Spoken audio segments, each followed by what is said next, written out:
மாண்புமிகு முதலமைச்சர் அவர்களுக்கு வணக்கம், மனமார்ந்த நன்றி. நீங்க சிஎம் ஆனதற்கு எனக்கு மனமார்ந்த நன்றி. நீங்க மென்மேலும் மறுபடியும் வரணும், அதான் மக்களோட ஆசையும் கூட.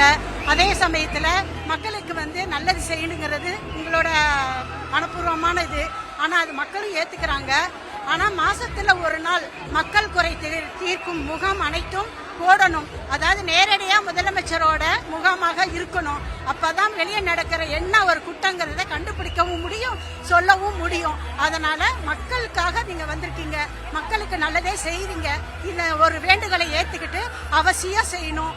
உங்க குடும்பத்தையும் நல்லபடியா பாத்துக்கணும், அவசியம் நல்லபடியா எல்லாமே செய்யணும். இதுதான் எங்களுக்கு மனமார்ந்த நன்றி.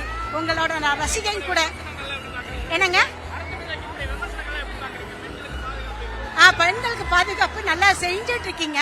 இருந்தாலும் அதாவது சில காவல்துறை ஐவர்கள் எல்லாத்தையும் நம்ம தப்பு சொல்ல முடியாது.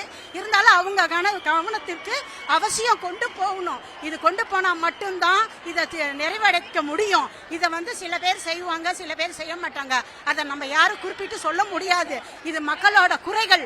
அதனால நான் மக்கள்ல ஒருத்தரா இருந்து உங்கள்கிட்ட பேட்டி கொடுக்கறேன். அவசியம் பெண்களுக்கு பாதுகாப்பு வேணும், பாதுகாப்பு வேணும். இதுதான் நான் முன்வைக்கிறேன். இது என்ன நல்லபடியா நடக்கும். நீங்க எக்ஸ்ட்ரா நீங்களா சிஎம்மா இருப்பீங்க, அமையத்துக்கு கடவுளோட பிரார்த்தனை.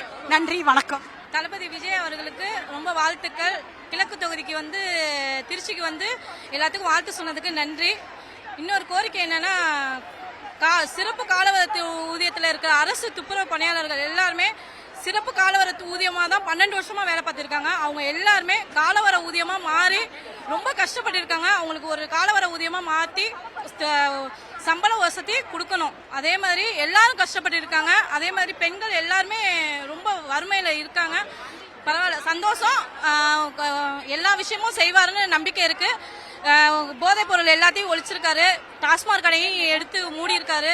பரவாயில்ல, இன்னும் கொஞ்சம் மென்மேலும் இன்னும் செஞ்சா இன்னும் நல்லா இருக்கும். இவரே முதலமைச்சரா வந்ததுக்கு நன்றி.